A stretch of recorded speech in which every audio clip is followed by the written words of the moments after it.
Chapter 15. Annie. I tap my foot and glance at my watch, trying my best to stay calm and not obsess over the amount of time, Jade. The shop owner is taking to find the fabric I've requested. 12 minutes. I have 12 minutes to do an 11-minute walk to my next house viewing and meet a new client. And Jade isn't even back with my fabric yet. I pull my eyes away from my wrist and look out of the window. London is particularly beautiful today.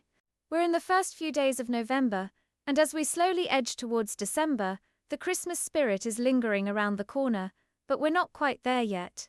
Instead, we're in the blissful in-between time where everything feels a little bit still. The trees are bare, finally free of the colourful coats they've boasted all autumn. Now they stand skinny and spiky, branching up into the sky in jagged, naked shapes. But you can still find the ambers and golds of their leaves scattered over the London parks and hidden patches of greenery.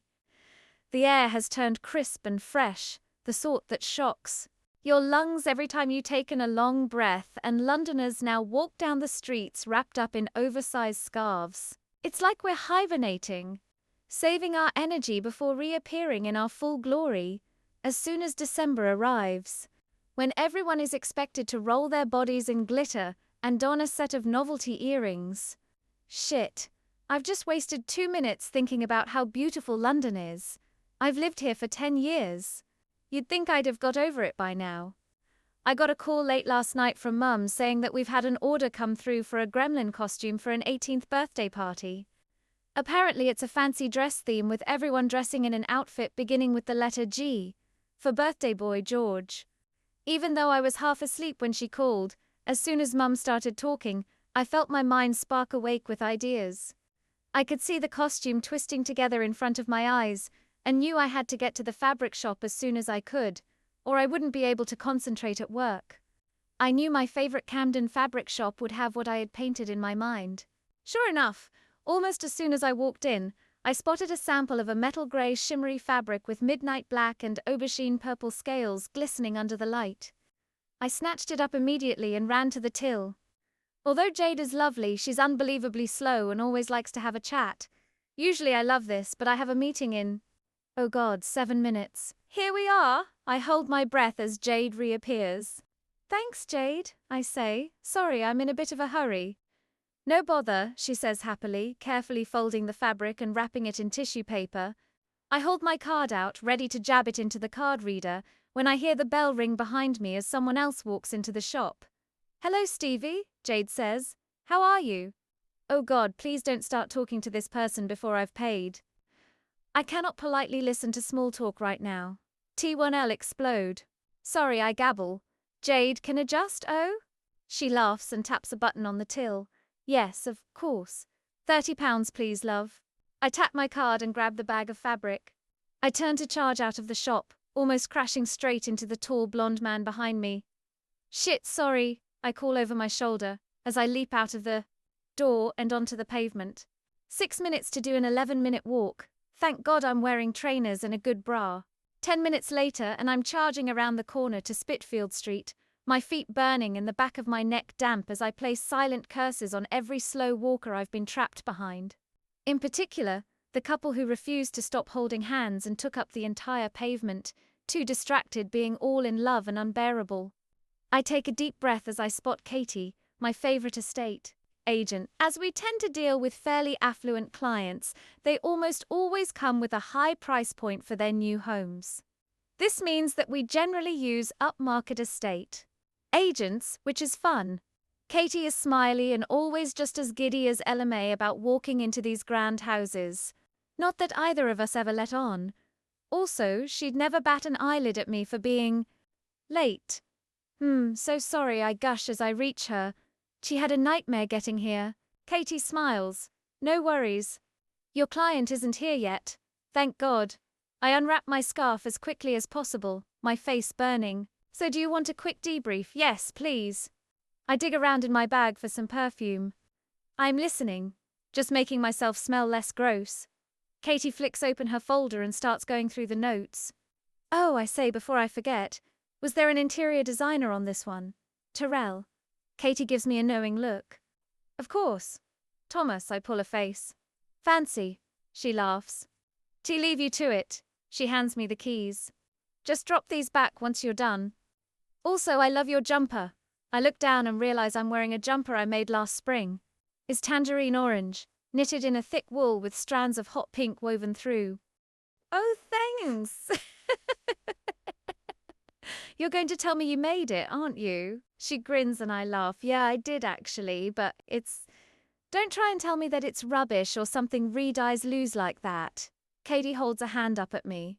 "T'like it. Own the compliment. It's cool." I press my lips together. "Thank you." She waves at someone behind me and I turn, noticing my client get out of a shimmering black Mercedes, slamming the door shut behind them. I haven't met this woman before, but you can spot one of my clients a mile off. They're always immaculately dressed. The clothes are always plain and tailored, skimming across their bodies perfectly, but never with too much skin on show, and they always have glossy, expensive-looking hair. The men have shiny shoes and glistening cufflinks, and the women are tilted in delicate high heels. Basically, they're the opposite to me, in my knitted jumper and Doc Martens, but I think that's why they like me. I'm an ironic Brit. They absolutely love Pam. "Hi," I say, giving my most winning smile and holding out my hand. "Is it Michelle?" "I'm Annie." The woman shakes my hand and removes her sunglasses. "Hi, Annie," she says. "Thanks so much for showing me around." I smile, gesturing for her to follow me up the stone steps. "Not at all. Right this way." Michelle is head of HR at a global tech firm and is being sent to London for 12 months to work in the bank office. She has 2 children, both under 4, a husband and her mother coming with her, and they move in 5 weeks.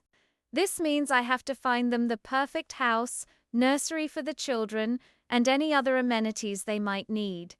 Choose the word need loosely. Nobody needs a private sauna and steam room. But that's what I'm paid to do.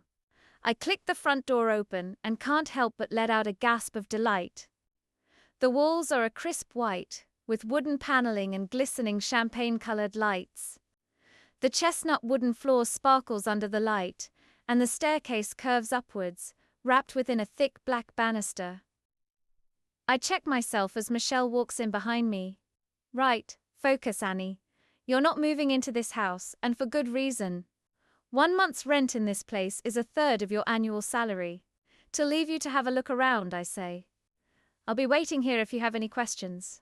The place comes with all the furniture you see, but of course if you need anything that is there but you're interested in the house, let me know, and we'll be able to arrange that for you." Michelle nods, her eyes scanning the hallway as she wanders through to the kitchen. I lean back on the banister and pull out my phone as it starts to vibrate in my pocket. I see Mum's name flash onto my screen. "Hey, Mum," I say, moving towards the window. "TM just with client. And I picked up the most amazing fabric earlier. I'll start making the costume tonight. I have an idea in my head, so I'll send you over a sketch to get your thoughts." Did they send over their measurements yet? My barrage of information. "Not yet. Eye on a check, oh?" Mum says, and I realize I've caught her off guard by, "Great, I'd like to get started tonight." "Sure. Listen, I was calling to see if you were still coming to Richie's christening on Sunday." I pause. Richie is 38. Frown, fighting off an unpleasant image of a hare, burly Richie in a princess christening gown. "Richie's christening?" His daughter's mum explains, reading my mind. "AR, Bella, her christening. I did tell you about this, I have no memory of this." "Well, I've already RSVP'd on your behalf and said you'd come," Mum says, reading my silence and taking an uppity tone I don't hear very often. I roll my eyes, feeling like a teenager. "Right. So, rely. You're not ringing to ask me if I'm coming. You're telling me I'm coming. Reminding you," she says sweetly. "Why don't you call home tonight after work and have dinner with us? Then we can go together in the morning. I have a dress you can wheat. I finished making it this week. You'll love it." "What color is it, purple?" "No, thank you. Dark purple. Like an aubergine color." That does sound quite nice. Okay, fine, thanks, Mum. Message Dad with the time you'll get into the station and he'll pick you up." I can hear her smile and my heart warms. We're making stew.